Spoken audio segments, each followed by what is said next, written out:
In this quick guide, I'll show you how to add a new branch or location in Zoho Books to better manage multiple business sites. First, make sure the locations feature is enabled. Go to Settings, then Organization and select Locations. Click on Enable Locations. Your current setup becomes the primary location.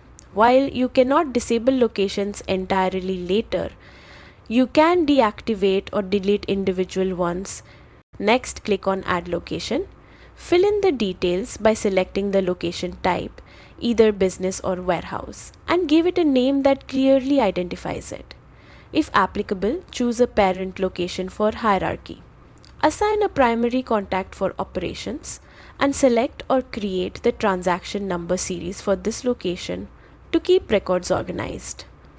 Once everything is filled out, click Save. Your new branch is now active, giving you control over finances across multiple locations. This setup helps streamline accounting and keeps your business organized, no matter how many locations you manage.